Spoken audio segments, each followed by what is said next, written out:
saw a familiar face walking on the avenue. Both surprised by the way we looked. The years had changed us too. Hello again. Welcome to another episode of Gung Ho. It's April 28, 2025. The title of the show is Trump a Russian Asset? And we're going to answer that question in a little while. We have a special guest, Craig Unger, who's been writing about that and talking about it, and he'll tell you what he thinks. And Jim Henry and I have been doing this for a while, and we'll tell you what we think. But let's start out with Jim and the headlines Sunday, front page. Well, the amazing thing to me is that the Times finally woke up and they said Trump is pleasing Putin, not just on the Ukraine. And the gist of the article by Peter Baker is basically that Trump has, if he's, walks like a duck and he talks like a duck, maybe it's time for us to declare him a Russian asset. A Russian duck. A Russian duck. So, But the argument that we're making here is that there's a lot of evidence, and Craig has compiled two wonderful books on this subject. And I've done a lot of research on another aspect of it, which is the money laundering. I think this is the first time that the phrase Russian asset has appeared in the New York Times. Right there, a quote from one of Obama's guys. Yeah, from Ivo Dalder, who is a foreign policy expert. Anyhow, Jim found you. I didn't really know that you were doing this. So we came to see you. Yeah. And it was incredible. You guys, especially talking about the FBI. But I want you to tell the audience what made you concentrate on Trump and how the Soviets got into this. Well, first of all, I was shocked that Trump was elected in the first place for his first term, much less the second term. But I wasn't really first to the party on this. It was only after he got elected that I started looking into it, and I was amazed by what was going on financially with him. I mean, it doesn't take a genius. Anyone who can Google can find out a lot of what I found out. And what you see is the Russians started laundering money through Trump Towers. Trump Organization. By 1984. That was one of the first things I found out, that a guy named David Pogodin, who, according to FBI files, was associated with the Russian mafia, came into Trump Tower. He put down $6 million in cash. That's $6 million in 1984 dollars, which I think is about 30 million today. And he says, I'll take 5 condos. And Trump, of course, took the deal. And this was the first, so far as I know, the first time money from the Russian mafia was being laundered through Trump real estate. And it was certainly not the last time. And I began to follow it step by step to see exactly what happened. And you came, go back up. Jim, tell us what was going on, what you were thinking, or what was happening actually back then. Well, I think Craig has done us all service by extending this timeline backward in time. I first got interested in Trump's Russia connections in 2016 when I was writing about all of the various oligarchs who had channeled money. We should go back. But I think that in the 90s, I had gone to Russia and I wrote about the capital flight that was coming out. I'm sorry, Jim. Let's go back to what happened in the 80s with Trump. I've been reading some of your material, and it looks like it was a normal intelligence operation. Trump was nothing special. Tell us about that. Right, in 1980, this is even before they started laundering money, Trump was a real estate developer, and he was doing his first and perhaps his only really great success, which is the Hyatt Grand Central, right next to Grand Central Station. At the time, New York financially was bankrupt, really. So they were sort of giving away tax abatements like crazy. And Trump got a real deal to buy this huge hotel. I think there are 1,200 rooms in it. And like every hotel, it needed television sets. And you would think, it's a Hyatt hotel, you would think a major franchise outfit like Hyatt would go to major vendors like, I don't know, Sony or Samsung to acquire television sets in bulk. But instead, Trump went to a place called Joy Ludd Electronics, which it turns out was a KGB front. Where was this located? This was located right opposite the Flatiron Building in Manhattan. If you're familiar with the food emporium Italy, that's the space where it was. And it was owned by a guy named Semyon Kislin and co-owned Tamir Sapir. And the customers included all the Russian Soviet diplomats back then. It included people from the KGB who were going back to Russia. If they wanted electronics, they wanted to buy them in the United States because you just couldn't get them in Russia. And as I later found out, Semyon Kislin was known as a spotter agent for the KGB. That is, his job was to go out and spot new assets he could that the KGB could control, or agents. I think it's really important also to distinguish between what an asset is and what an agent is. Go ahead. And an agent is someone who's employed by an intelligence service, who is paid for that and gets regular paychecks, who can be tasked with specific operations.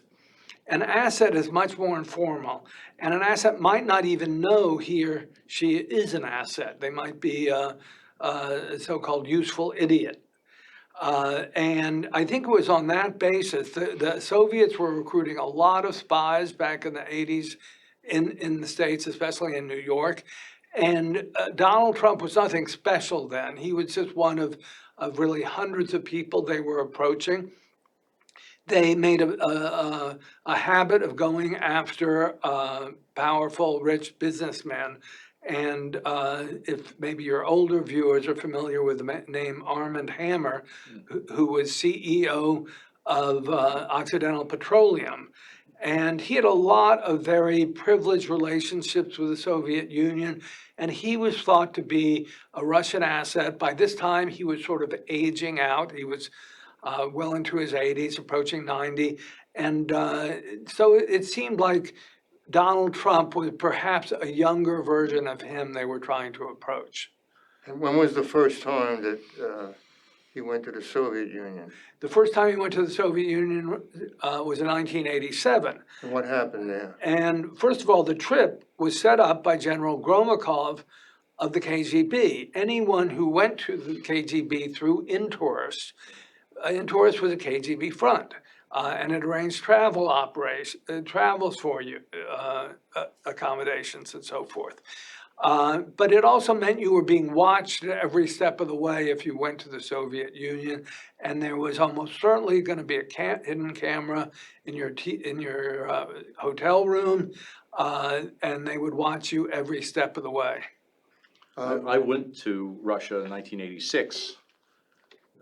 My first trip there was to St. Petersburg, and I was followed by this very beautiful, she must have been 6 feet tall with emerald eyes, I'll never forget it, with black hair all over St. Petersburg. Is that it? She just followed you? Well, that's all I'm willing to say at this point. All right. So how long did Trump stay there? Do you know?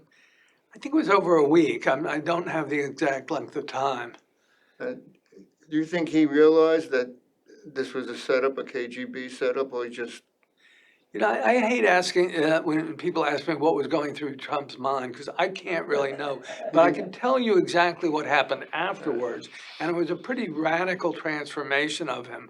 I mean, if you look at him during the 80s, he was mostly a playboy for a while, and he would call up the New York Post and use the name John Barron and say what beautiful blonde he'd been going out with or whatever. At this time, he was still with Ivana, but their relationship was coming to an end. I believe it ended in 1989. And Trump suddenly, during this period, started representing himself as a great foreign policy statesman, who knew all about diplomacy and the strategic arms limitation talks and so forth.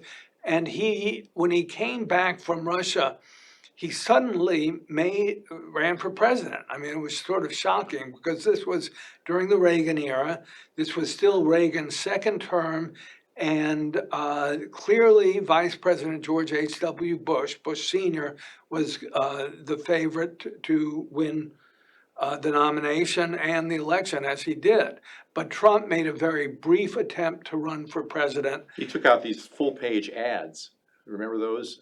Denouncing NATO? Absolutely. He gave one campaign speech in New Hampshire, which is sort of the thing you do because the New Hampshire primaries open the season. And then the next day, he had a full-page ad in the New York Times and the Washington Post and the Boston Globe. And essentially, it put forth every talking point the KGB was promoting back then. I mean, it was as if he was a spokesman for the KGB. And it was also very much an assault on all of our allies, that they were taking us to the cleaners. We've got to stop being friends with Japan, with a lot of the European And countries, pull out of NATO. and pull out, yeah. And this is very much like you see going on now, but it was nearly 40 years ago.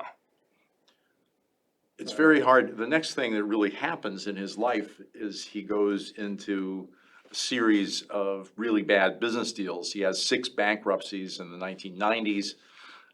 And it's like an incredible series of luck, but he happens to inherit Putin, who comes to power after Russia goes through this very miserable 1990s, the Great Depression, in which much of the Russian economy is privatized.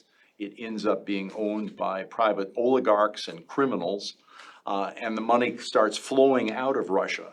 And that's where Putin and Trump kind of And need you're each talking other. maybe billions of dollars have flowed out. Well, And at a time, the reason I was interested in Trump was because the question was, how did he finance his recovery?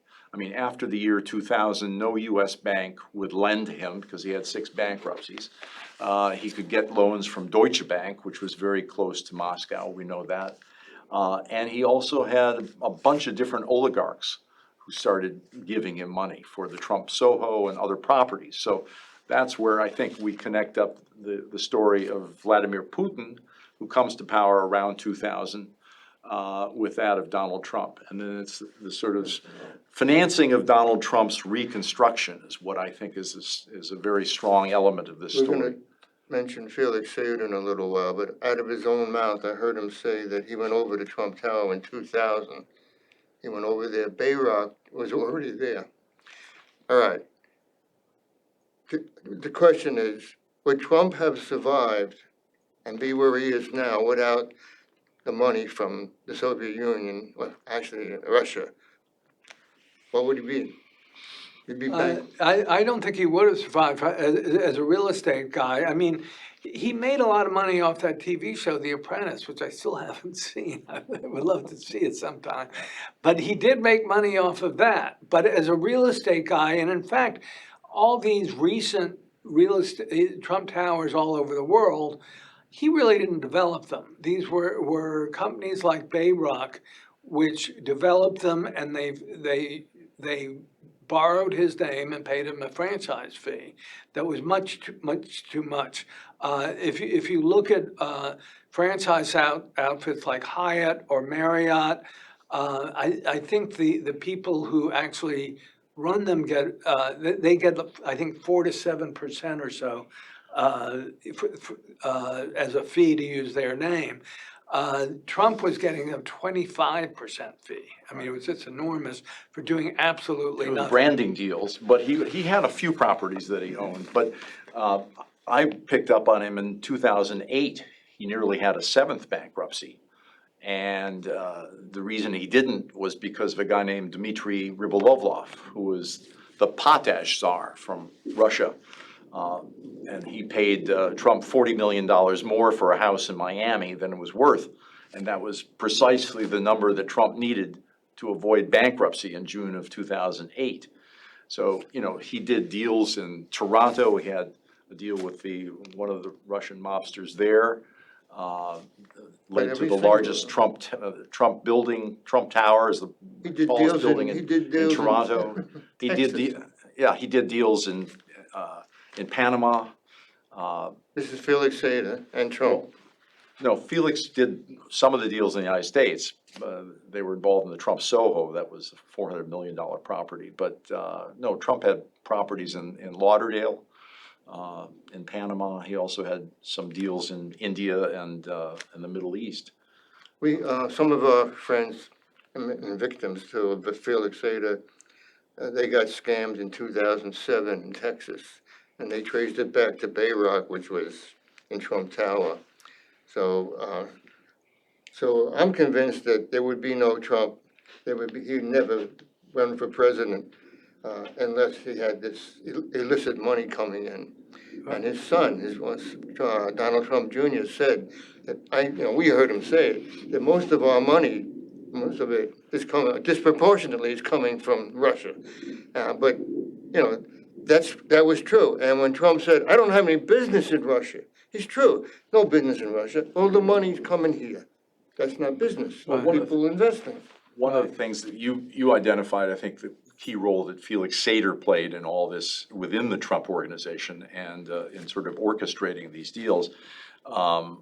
We identified in 2014, 2015, Rudy Giuliani, who was the right-hand president's counsel, and Felix were setting up companies in the Netherlands to launder money from a Kazakh kleptocrat named Viktor Krapanov into the Trump Soho directly. And Trump was introduced to Viktor Krapanov. He had to have suspected this guy who was nothing but a kleptocrat living in Zug of having some dubious origins for his money. But the other side of this, I think Craig and I would like to talk about, is just why wasn't this stopped? Why wasn't it prosecuted? Didn't the FBI know? What was the FBI's relationship with Donald Trump throughout this whole period? We know that Sater was given confidential informant status from 1998 on by the U.S. Attorney, Loretta Lynch, and by Andrew Weissman. This was a key point to the, he was able to have a kind of Whitey Bulger status during this period. So I found out about Sater because Harry Melville was talking about him in 2018. He was making the rounds. He appeared with Chris Cuomo, Stephanopoulos, and Hayes. He was like a celebrity. He was on the front of Newsday as the asset. They called him the asset in 2018. Right. I saw that and I realized that he was the main informer on this case, USA versus Frank Copa. Big case.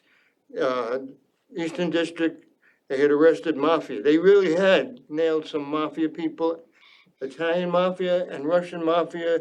They were running phony brokerages, pump and dump, and they got Sater.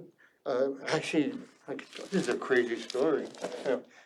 We're going to keep going anyhow. The way they got Sater was that after the operation was closed down, Sater went to Russia. I think Sal Luria, his Italian partner, went to Russia. Sater left behind a locker. He didn't pay the rent.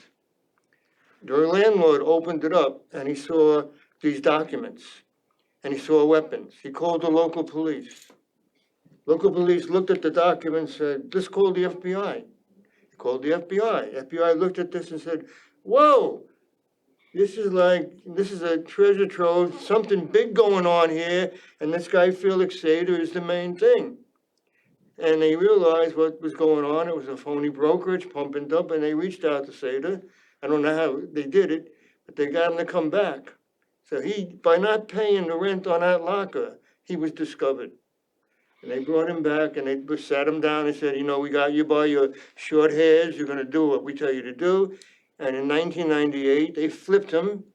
They made him an informer, and we have the documents, his plea and the cooperation. And the main person, Loretta Lynch, was head of the Eastern District.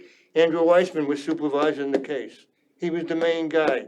His name is on the cooperation agreement. He flipped Felix Sater in 1998. They made this big case, and that's where I come in. but I really got interested in 2018. That's when I came forward. We're gonna keep going, and I realized that there were things going on in 2018 that concerned Felix Sater, that concerned my client, concerned other civil lawyers. That's when I came in. But when did you actually start doing this, Greg?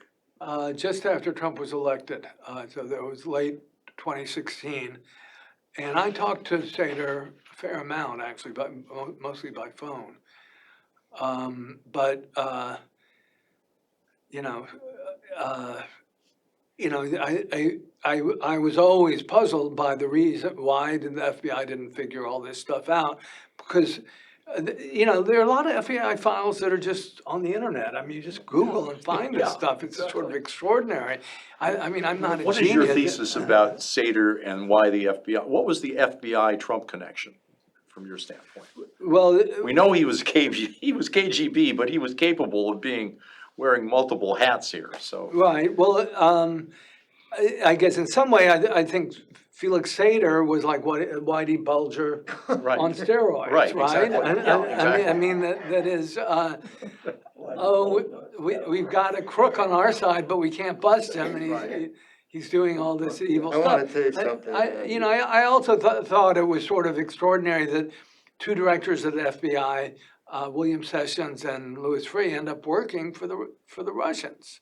Right. And they're working, it's like they've become mob lawyers effectively. And I think the nature of Russia as a mafia state is important to understand, because a lot of people thought, oh, the Soviet Union's gone, the Cold War's over, thank God. But in fact, things got much worse, because as a mafia state, that's why this money ended up coming to Donald Trump.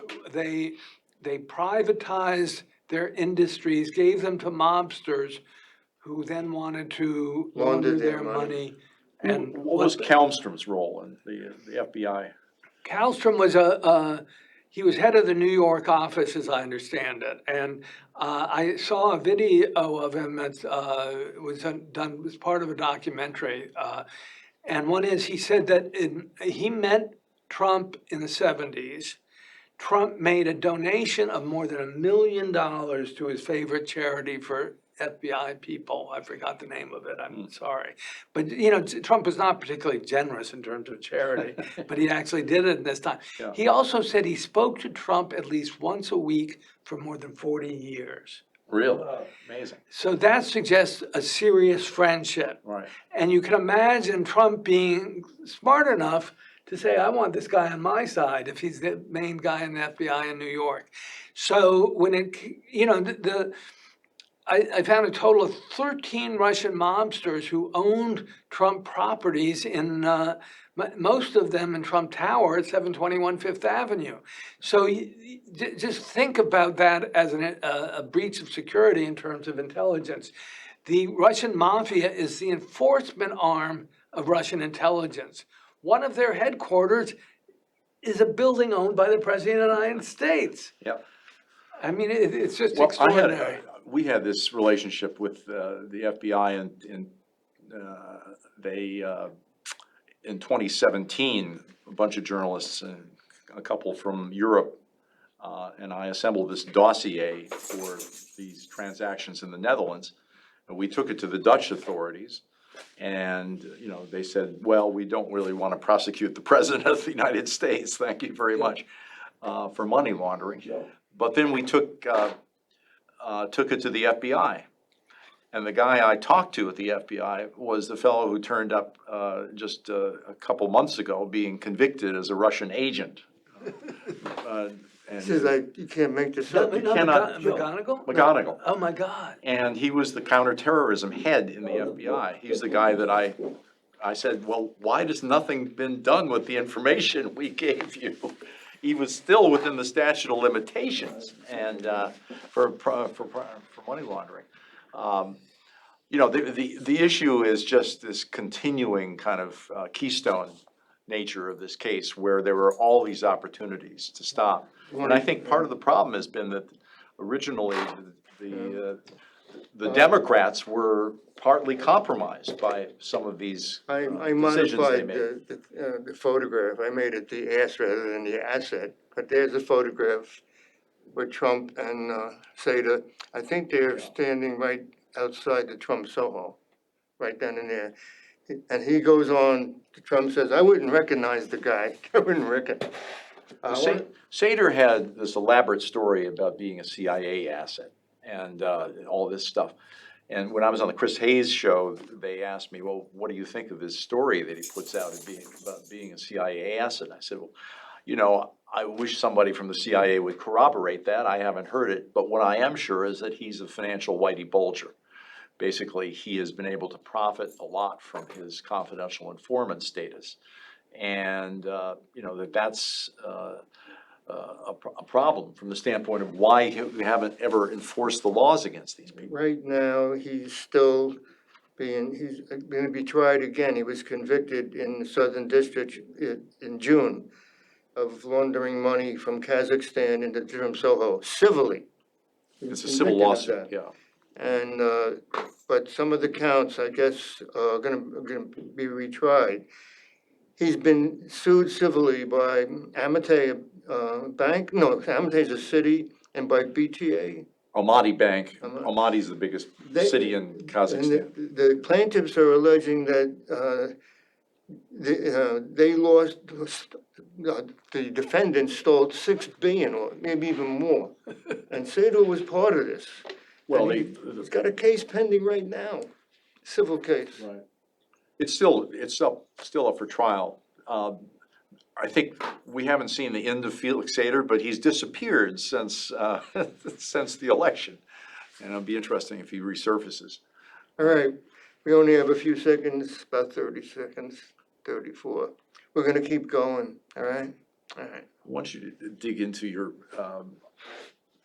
the history of his relationships with these agents and sort of what the proof is, kind of what we have. What do we need? If we had an opportunity to gather more information, where do we go to actually confirm these relationships? Who knows about them? Chuck Norris comes to mind as a potential witness here. Right. Remember that story? Is that one you can tell, or? All right, we're off the air It's now. hard,